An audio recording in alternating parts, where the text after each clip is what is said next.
Well, it's so good to see so many of you here today, this fully packed room in front of me. It's a real pleasure to see so much interest in the ventilation company, in an important subject like Lydia's.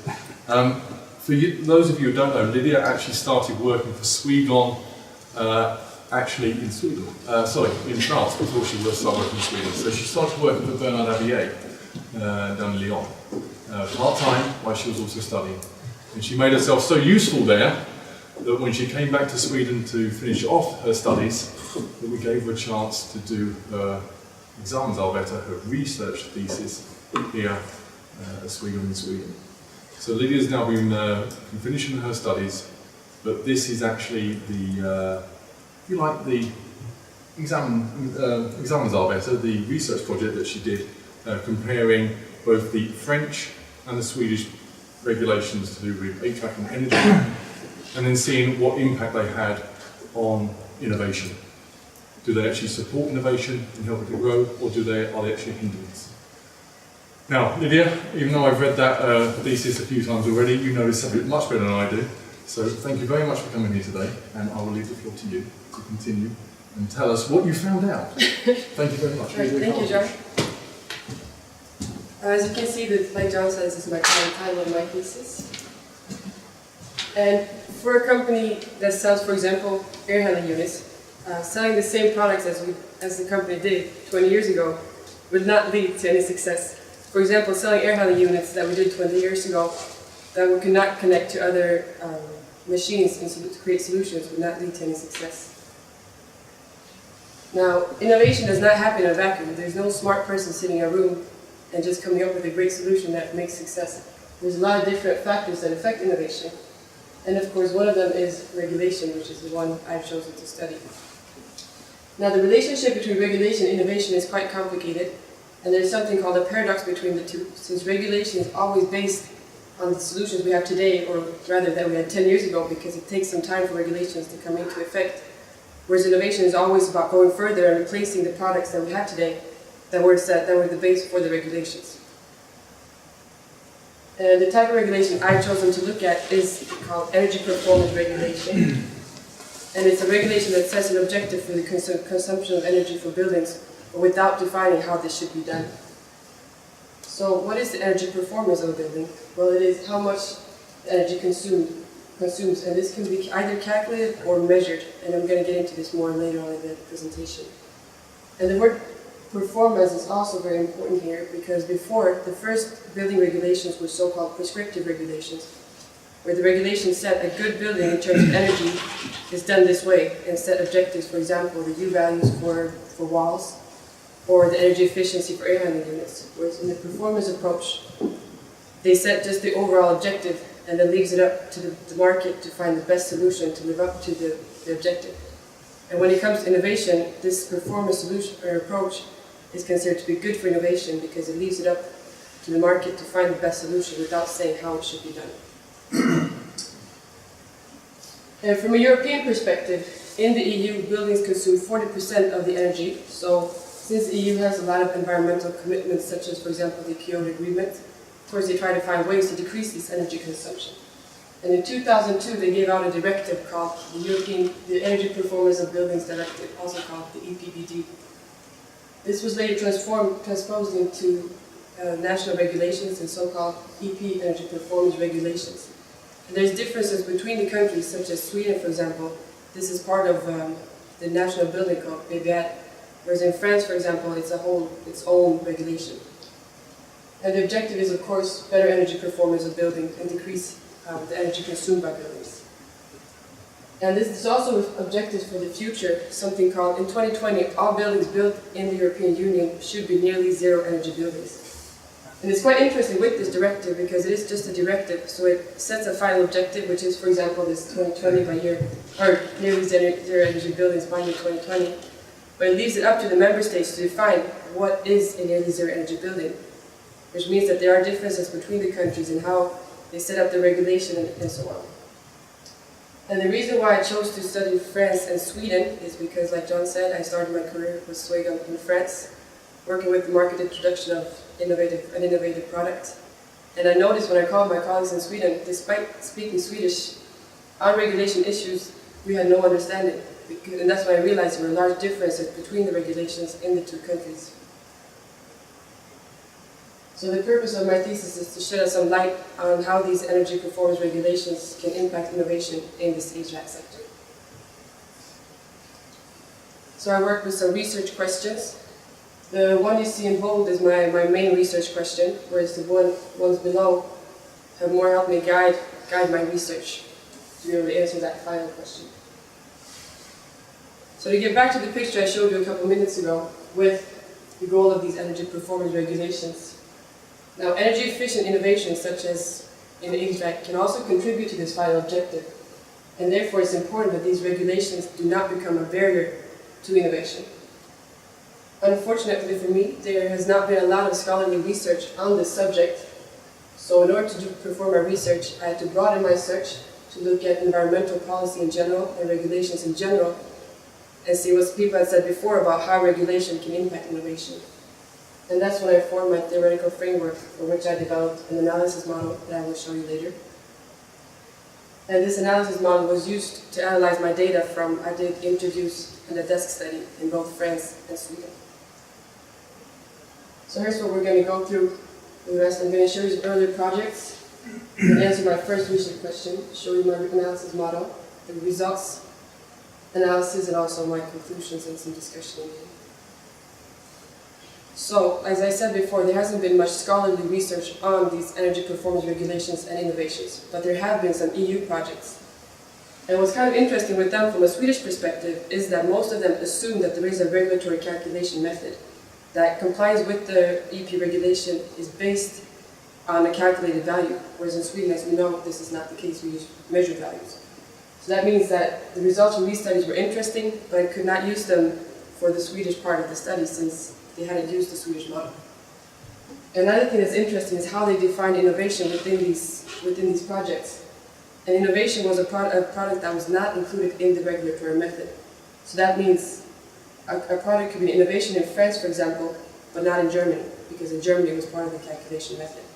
So that was kind of interesting to see how they chose how it's different between the countries. Another thing that I saw that they brought up within these projects was how a regulation can have a promoting effect for a product, for example. The example given was humidity control ventilation in France. This product was invented sometime in the 1980s and had been a solution of reference in the regulations since 2000. And there's a huge market in France, but no market in barely any of the countries around it. So in that sense, if a product is in the regulation with this calculation method, the regulation can actually promote the sales of this product. Whereas on the other hand, it gives an advantage to this existing product, which can be seen as a disadvantage to new products, or innovative products. And it's also seen with this regulatory calculation method as a barrier to products that are not in the calculation method. So if you've done these kind of energy calculations, you know that if there's no way to enter your product, you have to kind of find a homemade solution that might not value the product to its true performance. What they also found within these products was that if you have a calculation method, you have to have kind of a way around it, a way to assess the performance of innovative products, because otherwise they're just outside the market, which is not what you want with these regulations. So the answer to my first question is, how can regulation impact innovation? And what I found, this is when I started getting into more scholarly research on the relationship between regulation and innovation. And what they found was it can hinder that innovation by giving advantage to existing products. Like, for example, the humidity control ventilation in France. So even if you would have something that's better in energy efficiency, it would still not be valued to the same extent as this existing product, which of course is a disadvantage. It can also restrict freedom, like I was talking about the prescriptive regulations to a further extent. When the regulation says that things have to be done a certain way, which means if you're trying to innovate, you have these frames that you have to stay within. And also increased costs, because sometimes you need certain certifications, or they demand a lot of things for compliance with the regulations. But regulations can also encourage innovation by putting pressure on firms, setting requirements that firms have to live up to and have to innovate in order to live up to the requirements. Reduce uncertainty and ensure that there's a demand for products. As you all know, if you work in R&D, innovation is quite a risky project. It costs money and you don't know if it's going to sell or not. Whereas if you have a regulation in place where you know for the future, take the example with these energy performance regulations. If you know that in the future there will be very strict requirements, and you know that you cannot live up to these requirements without very, very energy efficient HVAC products, you know that naturally the people on the market will need to buy energy efficient products, and there will be a demand for these kinds of products. So in that way, regulations can create kind of an artificial demand for energy efficient products. Within my theoretical framework, I also found that the effect of a regulation on innovation depends on how the regulation is designed, and the specific regulation characteristics were important for how the regulation impacted innovation.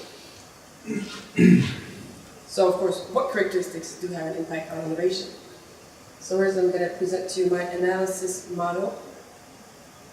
The first characteristic is stringency. How difficult is it to comply with the requirements with the technology we have today? So if we take, for example, for the energy performance of buildings, if we have very lax requirements, it's not very difficult to live up to them with the products we have today or the technologies we have today. Whereas if you have very, very strict requirements in terms of how much any buildings can consume, you need new products in order to comply with new technologies. The second one is certainty, and this kind of relates to what I was saying before, knowing what will there be a demand in the future. So with the energy performance requirements, if the government sets out the requirements for the future today, we know that there will be a demand because the market has to buy these energy efficient products in order to live up to the requirements. The third one is transparency, and how easy is regulation to understand. If you're an innovative company and you don't know what energy performance in the regulation is based on, it's quite difficult to innovate products that comply with the regulation. And is it based on scientific evidence, in this case building physics? If you've done energy performance calculations, you know that it's not an exact science. You can always make certain choices and assumptions regarding, for example, the climate, how occupied the building is, and so on. And when you do models of HVAC equipment, you do certain assumptions. And it's important that these are based on building physics that make sense. The fourth one is enforcement, which means that even if you have very, very tight energy requirements, if it's not enforced, it's the encouraging effect of the regulation on innovation is considered very weak. And the last one is flexibility. This kind of goes back to the discussion between prescriptive and performance requirements. Does the regulation leave it up to the innovators to find the best solution, or does regulation already define the best solution, per se? So now this is the results from my desk study, where I was just mainly looking at documents on government websites, online, HVAC journals, and so on. And France, as I said before, the EPBD came out in 2002, and France was 2 years ahead with this EP regulation approach, where Sweden shifted over in 2006, which is 4 years after the directive came out. And this can relate maybe to the ambitions of the countries, because France has aspiration to be the leading nation in EP policy, whereas Sweden is pretty content with just setting requirements that are based on what we can do today. When it comes to the stringency levels, France has divided in three the requirement levels from 2005, which is quite dramatic, whereas in Sweden we haven't tightened it that much, which might have to do with the fact that Boverket, the authority making the regulation in Sweden, has to do an analysis of consequences before they can change anything, which means that it takes more time and it's more difficult to make dramatic changes. I talked about before, compliance in France is based on calculated values with the calculation method that covers 1,377 pages, which is quite a lot, quite a big calculation method. There's a lot in it. Whereas in Sweden, we measure the energy used by a finished building, usually 2 years after the building is finished. And like I was talking about before, from this EU project, that if you have a calculation method, you have to offer an alternative assessment method. And in France, this is called the titre 5, where you find out the performance of your innovation, and then you try to fit it into the calculation method. In Sweden, we have these functional requirements, and that we consider good for innovative solutions and allow for innovative solutions. And when it comes to enforcement, in France, you can get fined 45,000 euros if your building does not live up to the requirements, and even go to prison if you're the building owner. So, better not do that. Whereas in Sweden, the response is quite difficult because it's Boverket that gives out the legislation, the VVI, whereas the responsibility for verification is on the local authorities. boost this number, not big enough number. So there's a risk that this kind of falls between the jurisdictions, and that the actual compliance of the buildings is never checked.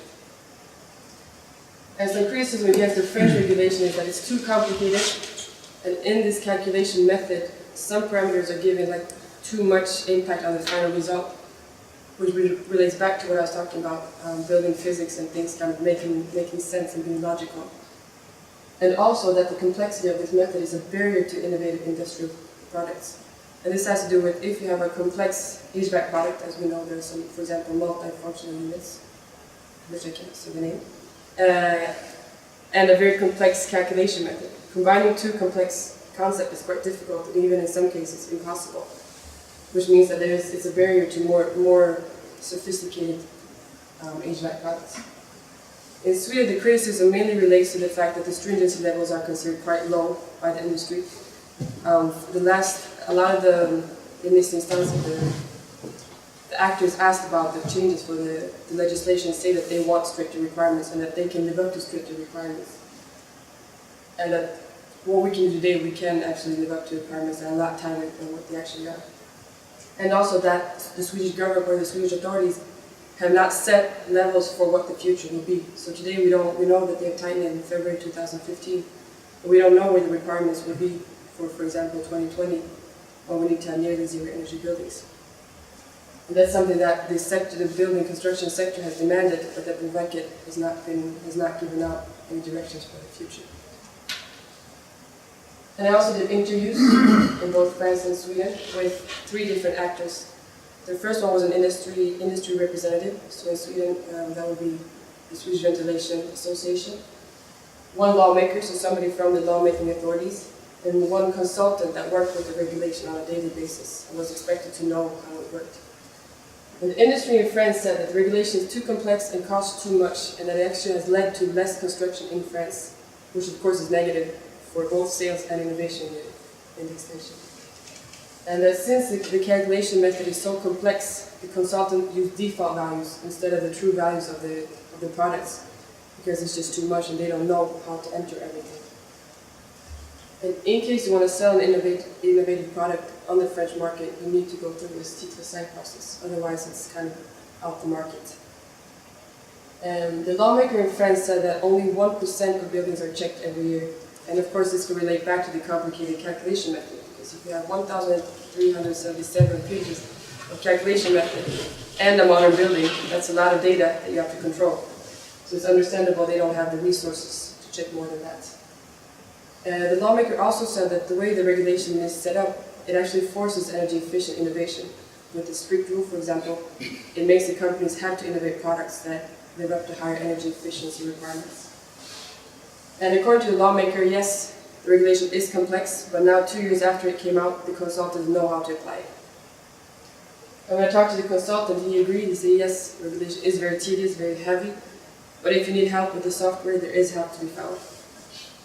And he agreed also that it's very effective for reducing the energy consumption of buildings in France. That without regulation, he said, there would be too much of a disadvantage for the ones trying to build energy efficient buildings compared to the ones that don't, especially considering that the economic situation in France right now is not the best.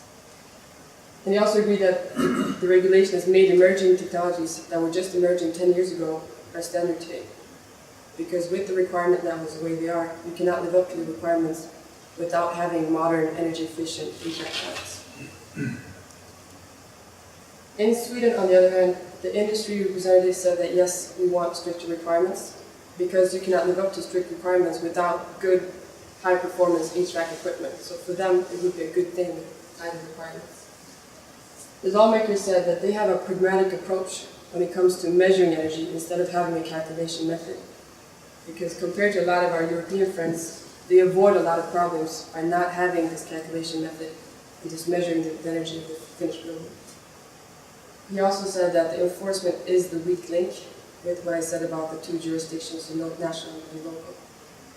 And that they're content with only setting minimum requirements. So they're not trying to do, they say it's up to the industry. Nothing stops the industry from building better buildings. They're just setting the minimum requirements, and then it's up to the building industry to do better. The consultant, this kind of goes together with what the consultant said, that it's not the regulation that drives better energy performance of buildings in Sweden. And there's a large uncertainty about the future requirements because the government has not set these future requirements yet. And when it comes to the energy used and measuring it, yes, it is a very pragmatic approach, but it's not as straightforward as one might think. At least for me, I thought it was like, when you check your car, you just kind of plug it in and then it shows everything.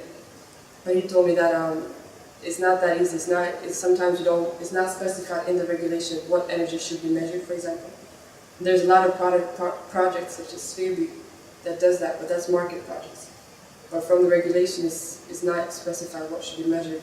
And sometimes the wrong things are on the meters. And they also said that people don't always have a large criticism to what comes out. They just see the meters, see a value coming out, and they say, great, look, we have a value, it works.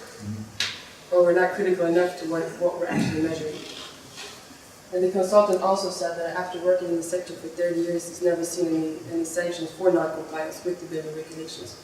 So we do have requirements, but as far as he knew, there's never been any sanctions for if your building does not live up to the requirements. So now going back to the analysis, we're going to combine. These are the 5 characteristics from the little slide that you saw before. And these are the results. And you're going to see some numbers appear that are very, very non-scientific. They're like about as scientific as the Eurovision Song Contest, like measuring music in the Eurovision Song Contest. It's more just to kind of just to show where the levels are. So when it comes to stringency, I gave France a 7, and I gave Sweden a 3, because mainly based on what the construction sector demanded and what has been the results of the stringency levels. When it comes to certainty, France has already defined their requirements for 2020. They've said, we're not just going to have nearly zero energy buildings, we're going to have positive energy buildings. So anybody innovating a product in France know that energy efficient products will be needed. Whereas in Sweden, the government, there's been some signals from the authorities saying that, well, what we have today is almost zero energy buildings. We might not have to make them more tight. So in Sweden, we're not quite sure yet where we will land in terms of energy performance requirements. So that's why I give France an 8, and Sweden a 2. You're not very Swedish. I'm unbiased. Okay. Hard fact. When it comes to flexibility, the fact that France actually has a regulatory calculation method that is inevitably based on products that we have today, it's not as good in terms of flexibility compared to the Swedish approach, where they just have no calculation method and measure the energy of the finished buildings. But they do have the T+5, which kind of brings up their note to a 4. Sweden, on the other hand, I give an 8. When it comes to, I am Swedish actor. When it comes to transparency, the fact that the French, again, the calculation method is very complicated, and there are some certifications that are given a big importance, and some parameters are given a big importance in the final result that are not always very easy to understand why this happens. I give them a 3. Whereas the Swedish approach with measuring the energy use is very straightforward. You understand, yes, the building consumes this much energy and that's what we're going to measure. On the other hand, it brings down the grade a little bit that they haven't defined what energy should be measured and how this should be done. I know there's a lot of work in progress, but for now, I give them a 7. And when it comes to enforcement, of course, yes, the France do not check a lot of buildings every year, but if you get caught, they do have very high penalties. So I give them a 5 for this. The thing that brought down the grade, of course, is that they only take 1%, which is not very much.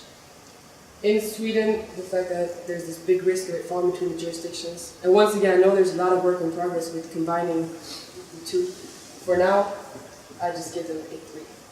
So as you can see, there's both positives and negatives, but I hope my main purpose is, of course, to just come up with how can this be expected to impact on innovation. And what I found was that in France, it can be a driver in some cases. Like I said, if you have a product that goes very well with this humidity control ventilation, I think if you innovate something that's in line with that, you would sell a lot in France. Whereas on the other hand, if it's not part of regulation, you can expect to not sell very much, which of course can be a barrier to innovation in that case. And I would say they have quite a rigid regulation with this calculation method. It's already, a lot of things are already defined. Once you get outside of those boundaries, you're right away, you're kind of disadvantaged compared to those products that are inside regulation. In Sweden, I found that the impact was less important. I didn't see any cases where it was driving innovation, but no cases where it was hindering either, which has to do that we have a more liberal regulatory approach, where we just set kind of the larger boundaries and then leave it up to the innovators to find the best solution to live up to the defined objective.